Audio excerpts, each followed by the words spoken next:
거룩한 주일 아침 예배 자리에 나오신 성도님들 한 분 한 분마다 주님이 주시는 은혜와 평강이 넘쳐나시기를 축복합니다. 오늘은 출애굽기 25장 말씀을 가지고 하나님이 거하시는 거룩한 성막을 지으라, 하나님이 거하시는 거룩한 성소를 지으라라는 말씀을 가지고 함께 은혜를 나누려고 그래요. 7월 31일 날 영월에 살고 있는 찰옥수수가 너무 날씨가 더워서 가출했답니다. 어디로 가출했냐면요, 대구로 가출했대요. 가출했다 돌아왔던 찰옥수수를 엄마가 못 알아봤대요. 이렇게 바뀌었대요. 역시 성가대가 센스가 있어요. 그날 대구 날씨가요 39도였대요. 별로 놀라지도 않으셔. 찰옥수수가 팝콘이 되어서 돌아왔는데 세상에 너무 상처받은 찰옥수수가 견디지 못하고 8월 2일 날 또 가출을 했대요. 어디로 가출했냐면요, 양산으로 가출했대요. 8월 2일 날 대구의 양산 최고 온도가 42도였답니다. 양산 갔다 돌아온 찰옥수수를 엄마가 못 알아봤대요. 일부 예배 때는요 안 웃어가지고 할까 말까 고민했는데 오늘 반응이 좋으시네요. 여러분, 더운데 딴 데 다니지 말고 예수님 안에 머물러 있기를 축복합니다. 팝콘 되고 숯검댕이 된대요. 신앙생활 하면서 한 번쯤 고민해 봤을 만한 이야기예요. 어디 가면 하나님 계실까? 어떻게 하면 하나님 만날 수 있지?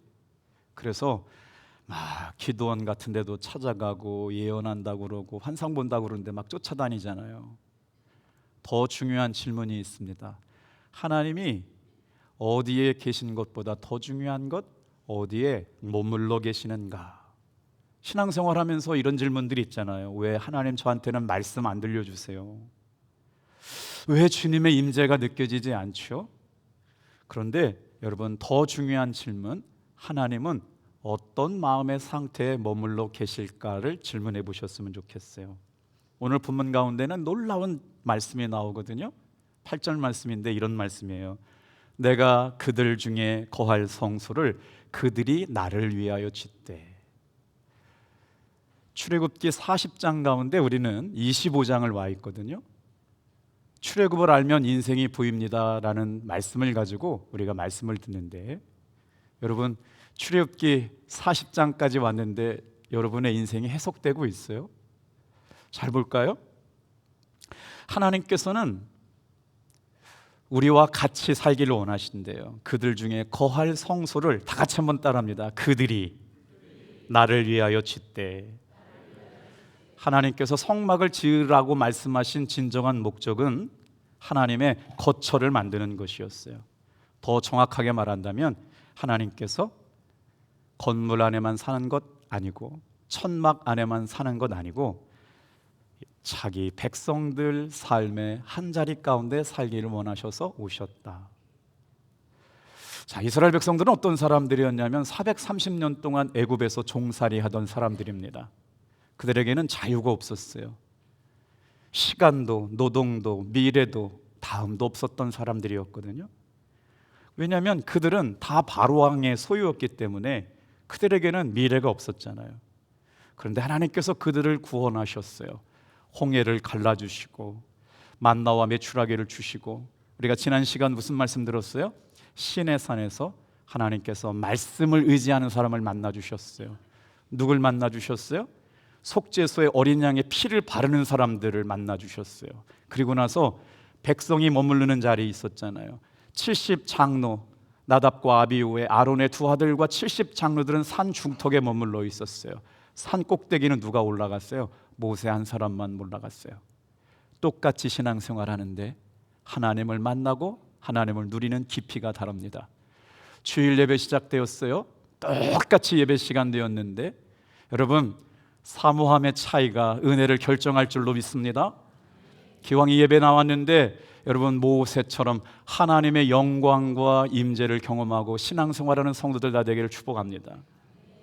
다 같이 한번 따라해 볼게요. 내가 그들 중에 거할 성소를 그들이 나를 위하여 짓되. 하나님의 성전은 하나님 지으시지 않았어요. 하나님을 사랑하는 사람들이 명령을 받아서 하나님이 거하실 만한 성막을 지으라고 말씀하셨어요. 자, 그리고 나서 시내산에 언약을 맺으신 가운데 하나님께서 말씀하십니다. 이제 내가 너희 가운데 들어가리라. 이것이 출애굽 목적이었어요. 애굽에서 벗어나는 것이 목적이 아니라 하나님과 더불어 함께 살아가는 하나님의 백성이 되는 것, 이게 출애굽의 목적이었다는 거지요. 하나님이 거하시는 성막을 지으라고 말씀하신 것 가운데 어떻게 하면, 따라해 볼까요? 하나님이 머무시는 삶의 자리 이루어갈 수 있을까를 세 가지 묵상할 텐데, 첫 번째로 따라해 보겠습니다. 하나님은 자원하는 마음에 거하십니다. 2절 말씀을 천천히 같이 한번 읽어볼게요. 시작. 이스라엘 자손에게 명령하여 내게 예물을 가져오라 하고 기쁜 마음으로 내는 자가 내게 바치는 모든 것을 너희는 받을지니라. 자, 말씀을 좀 반추해 볼게요. 하나님이 시내산에서 하나님의 백성들을 만나셨어요. 그리고 나서 언약을 맺었어요. 이제 너희는 내 백성이다. 하나님의 백성은 하나님의 말씀에 순종하고 살아가야 되거든요. 이전에는 하나님께서 애굽에게 10가지 재앙을 내릴 때는요, 그냥 강권적으로 찾아오셨어요. 순종하든지 안 하든지 하나님이 살아계신 것 보여주려고요, 강권적으로 찾아오셨는데 출애굽기 24장부터는 어떻게 찾아오겠다는 거예요? 말씀 앞에 반응하는 사람, 말씀을 믿고 영향받는 사람에게 만나주시겠다는 겁니다. 근데 하나님께서 독특한 명령을 내리세요. 성막을 짓기 위해서 예물을 가져오라고요.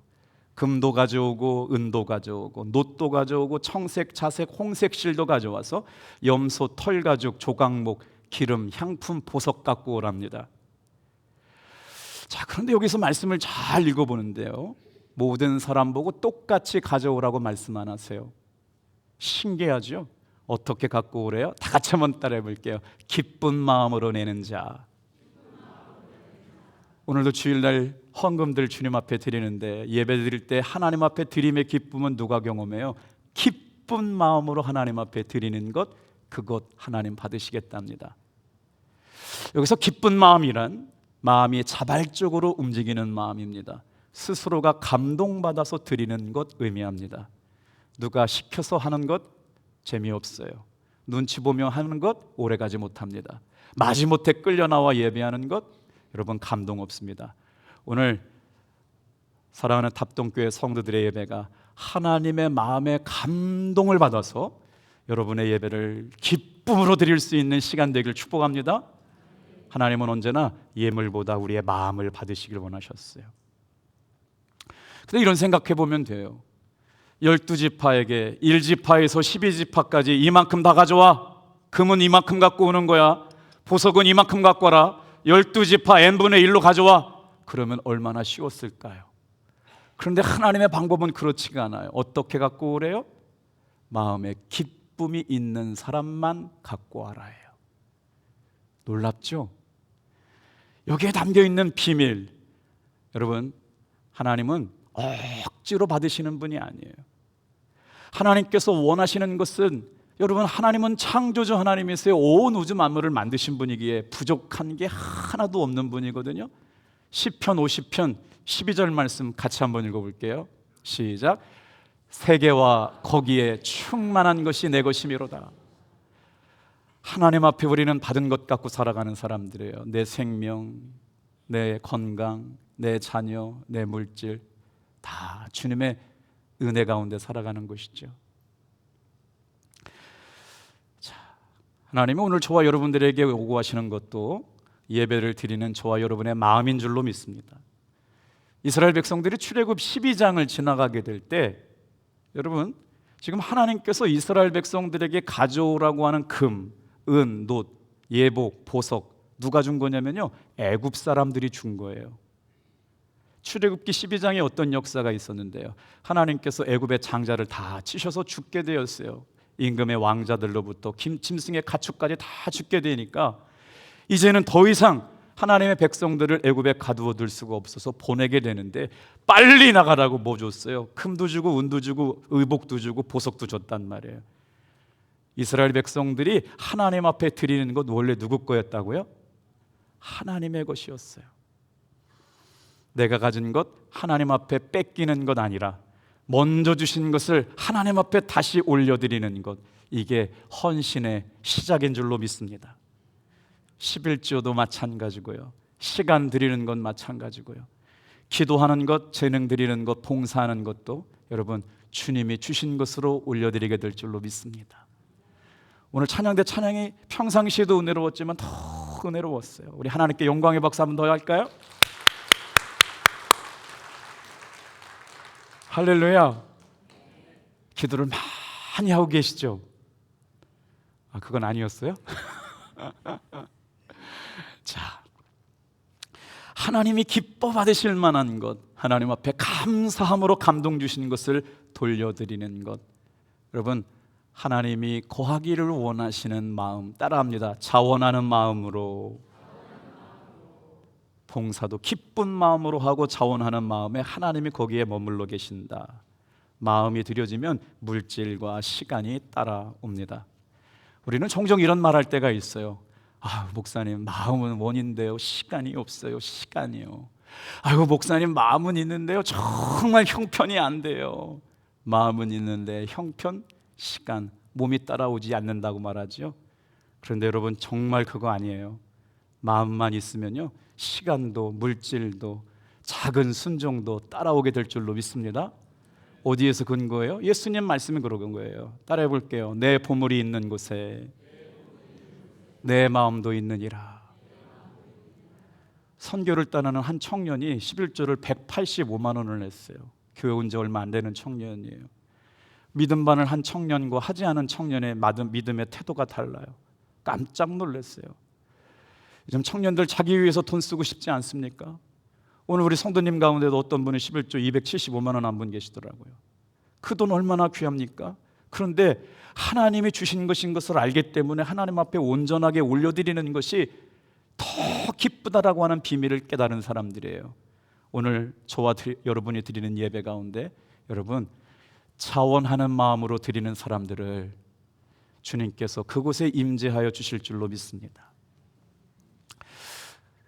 자원하는 삶을 사는 성도 중에 오세올라 메가티라고 하는 여성분이 계신데요, 미시시피주에 살고 있는 해티스버그에 살고 있는 분이에요. 이분은 한 번도 학교 가본 적이 없어요. 평생 다른 사람의 옷을 세탁하고 다름질하며 살았습니다.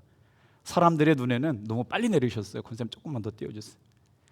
평범한 세탁소 노동자예요. 그런데 이분은 자신이 번 돈을 조금씩 저축했어요. 불필요한 것 살지 않고 작은 수입을 정직하게 성실하게 열심히 관리하면서 몇 년을 모았느냐? 평생 모았습니다. 1995년 87세가 되는 그날 자기가 평생 모은 돈 15만 달러를 미시시피 대학교에 USM에 기부했어요. 지금 1995년이니까 지금부터 얼마 전에 한 30년 되겠네요. 그리고 나서 어떻게 됐냐면요, 그 금액이 얼마였냐면 2억 정도 됩니다. 놀래도 않으셔. 다 2억 정도 다 두고 줄 거죠.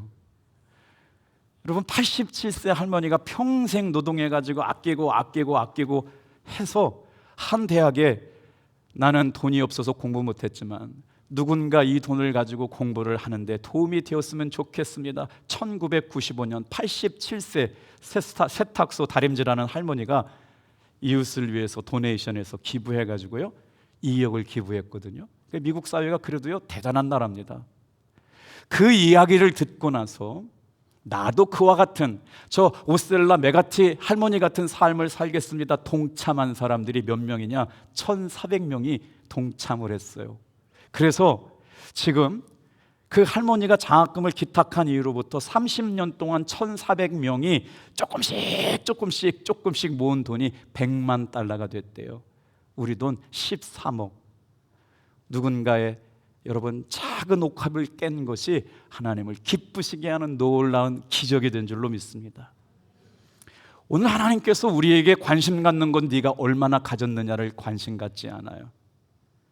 여러분, 우리 속지 말아야 돼요. 하나님께서 지금 나에게 관심 갖는 건 얼마나 벌었느냐, 네가 어떤 스펙 갖고 사느냐 관심 없어요. 네 돈, 그 돈 갖고 누구 살리고 있어? 네 마음의 생각이 어디를 향하여 가고 있니? 내가 준 것으로 정말 사람을 살리는 곳으로 쓰여지고 있는지, 우리의 마음의 중심이 어디로 가고 있는지 관심 갖고 있어요. 하나님이 찾으신 사람은 많은 것을 가진 사람이 아니라, 다 같이 한번 따라해 볼게요. 하나님의 은혜에 감동받아 마음이 움직이는 사람. 평생 신앙생활하면서 하나님의 은혜에 감동받아 마음이 움직이는 여러분 되시길 축복합니다. 이번 한 주간 동안 하나님 앞에 결단해 보면 어떨까요?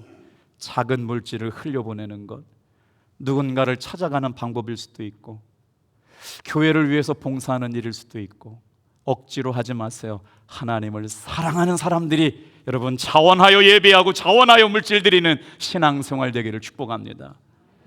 그래서 그런 말을 감동 따라 신앙생활 한다는 거예요. 신앙생활 감정 따라 하는 건 아닙니다. 하나님은 자원하는 마음을 통해서 그 자리에 임재하기를 원하신다. 하나님이 그 자리에 임재하셔서 마음의 성소가 준비된 사람들, 탑동교회 성도들 되시길 축복해요. 두 번째, 하나님은 어디에 임재하고 계신가? 다 같이 한번 따라해 볼까요? 하나님을 삶의 중심으로 모시는 곳에 임하십니다. 우리 8절 말씀이거든요. 말씀 준비하면서 제일 마음이 많이 갔던 구절이에요. 천천히 같이 읽어볼게요. 시작. 내가 그들 중에 거할 성소를 그들이 나를 위하여 짓되. 여러분, 주일날 예배 드리면서 눈물 흘려본 적 얼마나 되셨어요? 주일날 예배 드리면서 감동받아가지고 내가 그렇게 살아봐야지 결단한 적 언제 있어요? 제가 여름 성경학교를 지나면서 제 마음속에 이런 주님의 깨달음이 있었어요. 첫째, 김석기 목사의 설교가 예수님께 연결되었는가? 김석기 목사의 설교가 성령님께 연결되어 있는가? 다시 돌아보게 되었어요. 우리 교회학교 어린이들이 112명 참석했거든요. 어떤 교회는 한 교회, 어떤 교회는 2명, 어떤 교회는 3명이 모였는데 다 같이 11교회가 모여가지고요, 여름 성경학기를 진행했는데, 어떤 교회는 목사님 아들이 교회학교 딱 1명인데 안 오려고 그랬대요. 그런데 하도 오라고 그래서 억지로 왔어요. 근데 하나님의 은혜로 그 아들에게 자전거 20만 원짜리를 선물 드렸어요. 저녁 6시에 전화가 왔어요. 목사님 너무 감사합니다. 우리 아들에게 평생 잊을 수 없는 선물 주셨네요. 애가 얼마나 좋아하는지 계속 따르릉 하고 안고 업고 막 다니고 있다는 거예요. 얼마나 감사해요. 탑동교회 성도들이 섬겨주신 사랑으로 흘려보냈어요. 여러분, 한번 질문해 볼게요. 오늘 드려지는 예배가 하나님이 임하실 만한, 하나님이 원하시는 진짜 마음, 삶의 중심에 하나님을 중심으로 살아가는 여러분 되길 바랍니다. 이 말씀을 가지고 지난 주일날 설교를 했잖아요. 말씀 붙들고 올라가세요. 예수님의 보혈의 피 의지하고 나가세요. 하나님이 임하시는 영광 가운데 머물러 있어요. 여러분, 주일날 똑같은 예배가 드려지는 게 아닙니다. 지금 여러분, 백성들은 산 아래에 머물러 있어요. 그런데 장로들과 아론의 두 알들은 산 중턱에 머물러 있어요. 산 위에서는 어떤 역사가 일어나요? 하나님의 영광이 임재 가운데 여러분 40일 주야를 하나님과 동행하는 모세가 있어요. 기왕 신앙생활하는 것, 여러분 하나님과 동행에 있는 신앙생활 되길 축복합니다. 이게 제 마음의 소원이었는데요, 이 마음이 소원대로 이루어져요. 예배가 끝나고 나서 저녁쯤 돼가지고 한 성도로부터 이런 편지를 받았습니다. 목사님, 다른 사람을 평가하기 전에 나의 잘못을 돌아봐야 됐는데 57살 동안 아버지 원망하고 살았습니다. 가족 원망하고 형제 원망하고 내 인생 원망하고 살았습니다. 예배가 끝나고 2시간 동안 눈물이 멈추지 않습니다. 하나님께서 내 마음 가운데 주신 회개가 이런 것이었나요? 목사님, 처음으로 경험하는 마음의 평화가 찾아왔습니다. 저에게는 선물과도 같은 사건이었어요. 내가 무슨 힘 가지고 사람의 마음을 바꿔요? 내가 무슨 능력 가지고 사람의 인생을 바꿔요? 그런데 그 예배 가운데 사모함의 깊이가 말씀을 어떻게 받아들이느냐, 그 말씀을 어떻게 영향받고 살겠느냐라고 결단한 한 성도, 평생 사람 죽이고 싶다고 저한테 밤 10시, 11시에 전화 오는 성도가 있어요. 죽고 싶다 아니면 죽이고 싶다가 상담 내용이에요. 그런데 그분이 바뀌었네요. 목사님, 이젠 다른 사람 미워하지 않고 살아보겠습니다. 목사님, 이제 다른 사람 욕하지 않고 살아보겠습니다. 이것이 회개라면 주님이 내 안에 계신 것 같아요. 이런 은혜가 이 예배 가운데 있기를 주님의 이름으로 축복합니다. 그러면서 그 사건을 보고 하나님이 원하시는 진정한 마음의 소원은 어딜까? 따라해 볼까요? 상하고 깨어진 마음. 하나님이 진정으로 머물고 싶은 자리는 우리의 마음과 우리의 삶이었어요. 얼마나 감사했던지. 그래, 최선을 다하는 건 나의 몫이지만 역사하시는 것은 주님의 은혜다. 사랑하는 성도 여러분, 내일 말씀의 자리, 은혜의 자리에 머물러 있는 여러분 되길 축복합니다. 8절 말씀 다시 한번 읽어볼까요? 하나님께서 뭐 한대요? 하나님을 삶의 중심에 모시는 사람들의 마음 가운데 임하겠다는 거예요. 읽어볼게요. 시작. 내가 그들 중에 거할 성소를 그들이 나를 위하여 짓. 여러분, 이 탑동교회 누가 줬어요? 하나님은 이곳에 임재해 계시길 원하시는데 성도들이 줬잖아요. 하나님이 거하시는 성소 누가 져야 돼요? 눈에 보이는 교회를 가시적 교회라고 그럽니다. 눈에 보이지 않는 교회를요, 내면의 교회라고 그래요. 각연적 교회가 있고 불가견적 교회가 있는데 눈에 보이는 교회보다 더 중요한 교회가 있어요. 우리 믿음으로 지어져가는 마음의 성전 짓는 겁니다. 그런데 뭐라고 말씀하세요? 내가 그들 중에 거할 성소를 다 같이 한번 따라해 볼게요. 그들이 나를 위하여 짓되. 여기서 거하다란 말이 샤칸이에요. 너무나도 중요한 말이니까 천천히 따라해 볼게요. 한 곳에 머물다, 자리를 잡다, 함께 살다. 이게 샤칸이에요. 하나님이 저 높은 곳에만 계신 게 아니라 사랑하는 탑동교회 성도들의 아픔, 눈물, 고통, 슬픔 가운데 함께 살고 자리를 잡고 동행하시겠다. 이게 성막입니다. 이게 성소예요. 한 곳에 머물러 계실 수 있도록 여러분의 마음 한켠을 주님께 내어드릴 수 있게 되기를 축복합니다. 주님께서 내 마음의 중심에 자리 잡도록 내어드리는 것, 이게 믿음 아닐까요? 이게 신앙생활 아닙니까? 하나님께서 내가 너와 살고 싶다니까. 일주일에 한 번 딸랑 교회 한 번 왔다가 신앙생활 마치는 게 아니라 24시간 365일 내가 너와 동행한다. 저는 지난 토요일 날 밤 10시 반쯤에 임종 예배를 드려달라는 전화를 받았어요. 그 전화를 받고 예 가겠습니다라는 말을 솔직하게 빨리 못했습니다. 지금요? 지금 가야 돼요. 내일 주일인데요. 저의 마음은 주일 예배에 있는데 지금 와달라는 거예요. 순간 판단이 안 됐어요. 지금 갔다 와도 내가 내일 주일 예배 드릴 수 있을까? 근데 일주일 내내 그게 마음이 아팠어요. 네 지금 갈게요 라고 하는 말이 금방 튀어나와야 되는데 제 마음속에 그 마음이 준비가 안 돼 있었어요. 임종 예배를 드리고 저는 일주일 동안 그 광여국 성도님의 장례를 집례하면서 한 주를 살았거든요. 그런데 더 사랑해주지 못하고 더 기도해주지 못하고 더 따뜻하게 위로해주지 못한 게 제 마음속에 계속 남아있는 거예요. 하나님은 한 곳에 머물러 계시고 하나님은 자리를 잡기를 원하시고 나와 함께 살기를 원하시는데 우리 성도들은 신앙생활을 하고 있지만 정말 이런 믿음 갖고 신앙생활을 하고 있나? 이게 바로 마음의 성소지라는 거예요. 하나님은 멀리서 우리를 바라보는 것으로 만족하지 않으셨어요. 내가 너의 고통 가운데 들어가리라. 내가 너의 눈물 가운데 들어가리라. 너의 아픔 가운데 함께 살아줄게. 그래서 예수 믿는 줄 믿습니다. 자, 이스라엘 백성들이 성막을 쳤던 것은 아름다운 도시가 아니었어요. 물이 풍성하고 나무가 울창한 장소가 아니었습니다. 거기는 광야였어요. 낮에는 뜨겁고 밤에는 춥고 먹을 것이 없어요. 주님이 불기둥과 구름기둥으로 인도해 가시면 언제든지 자리를 떠나야 돼요. 그런데 하나님께서 거기에 집을 지으시겠다. 이게 복음입니다. 사진 한 장 보여드릴게요. 이스라엘 백성들이 진을 칠 때 여러분 어디에 쳤어요? 이스라엘 백성 12지파 진의 정중앙에 치셨어요. 하나님께서 어디에 계시길 원하시느냐? 탑동교회 성도들 한 삶의 자리 가운데 말이에요. 동서남북으로요 12지파가 진을 치는데 그 가장 중요한 자리에 누가 계시느냐? 성막이 있는 겁니다. 거기에 하나님께서 계시다는 거예요. 여러분, 신앙생활 교회 다니는 것 아닙니다. 하나님을 삶의 중심으로 모셔드리는 곳에 하나님의 임재가 있음을 믿으시길 바랍니다. 내 말의 고백이 예수님과 연결되어 있는가?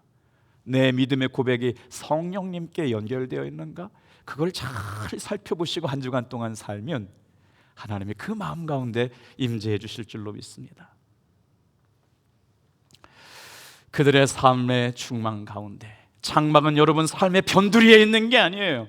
하나님의 임재는 삶의 끄트머리에 있는 게 아니에요. 내가 좋은 것 다 쓰고 남고 찌끄럽게 하나님 앞에 드리는 게 아니라 가장 귀한 것, 가장 존귀한 것, 가장 선한 것, 가장 아름다운 것으로 하나님 앞에 예배하는 여러분 되길 축복합니다.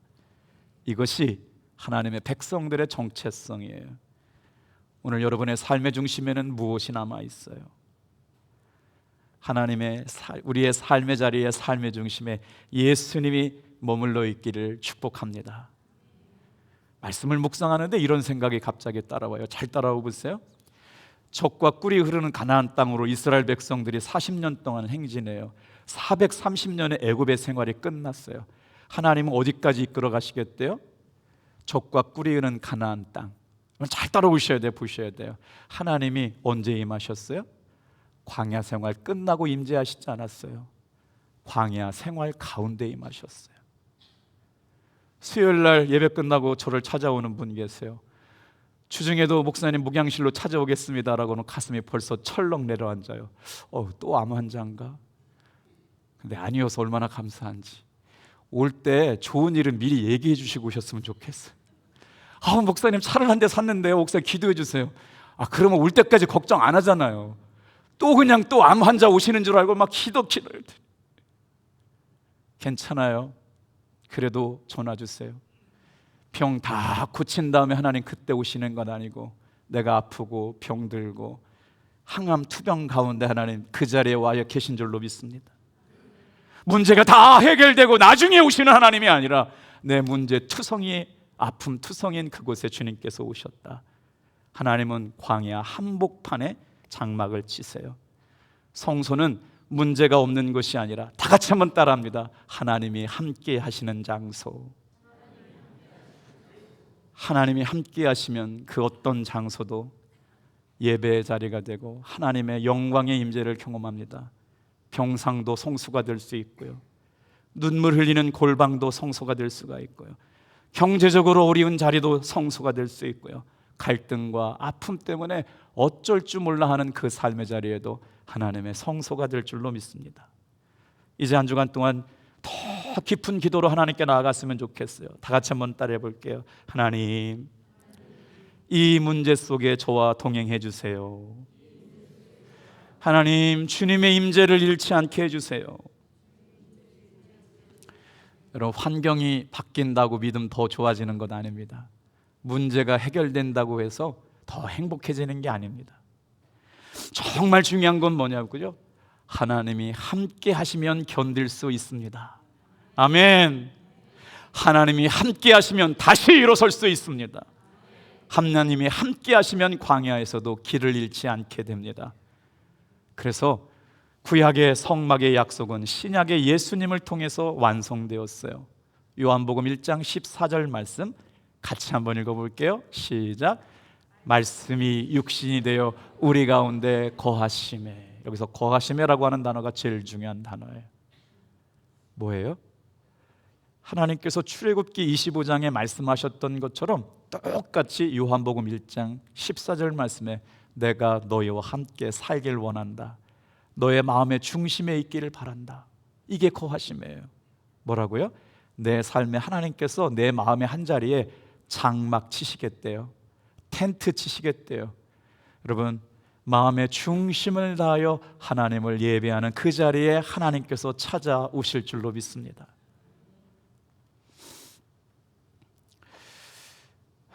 19세기 하와이 몰로카이라고 하는 섬에 한센시 병을 갖고 있는 사람들을 강제로 격리를 시켰어요. 칼라우 파파라고 하는 정착촌인데, 저 주변은 되게 아름다운 바닷가인데 저기에 벨기에 출신의 신부님이 1873년 저곳에 다미안 신부님이 자원해서 그곳에 들어갑니다. 저게 한센시병, 그러니까 되게 고상한데 한센시병이라고 명명되기 전에는 뭘로 불렸냐면 문둥병이라고 불렸어요. 그럼 문둥병 혹시 아세요? 예전에 저희들 학교 다닐 때는요, 언덕을 하나 지나가야 되는데 공동묘지가 있는데 거기서 애들 잡아먹는다고 소문났었어요. 누가 있냐면 문둥병 아저씨가 계시다. 계신지 안 계신지 모르지만 어렸을 때 돌아다녔어요. 뭐 사람 간 빼먹으면 사람 낳는다. 왜 그랬을까요? 가족으로부터 버림받는 병이거든요. 아무도 돌보지 않아가지고요, 천형이라고 말해요. 고상하게 해서 한센시병이지만 문둥병 손가락 끊어지고 막 진행 나오고 견디기 어려운 고통이 있는데 저 칼라우 파파라고 하는 정착촌에 그런 사람들을 모여서 살게 했는데 자원에서 다미안 신부님이 그곳에 갑니다. 그냥 물건만 보내고 한 게 아니라 환자들과 함께 살고 환자들과 함께 먹고 죽은 사람들의 장례를 치러주며 진정한 긍휼한 마음은요, 그들 삶으로 들어가서 도와주는 것. 결국 다미안 신부님도 한센시병으로 죽게 되죠. 사랑하는 성도 여러분, 저에게는요, 탑동교회가 여러분 사랑으로 소문난 교회 되기를 소망합니다. 당진 지역의 아름다운 교회로 소문나기를 소망합니다. 어떻게 하면 그렇게 될 수 있을까요? 외로운 사람 곁에 머물러 있는 사람, 실패한 사람을 정죄하지 않는 성도들, 아픈 사람의 이야기를 들어주는 성도들이 될 때 우리 교회가 사랑으로 소문나는 교회 될 줄로 믿습니다. 그래서 교회는 끊임없이 세상의 아픈 곳으로 들어가야 되죠. 하나님은 바로 그곳에 거하시기 때문입니다.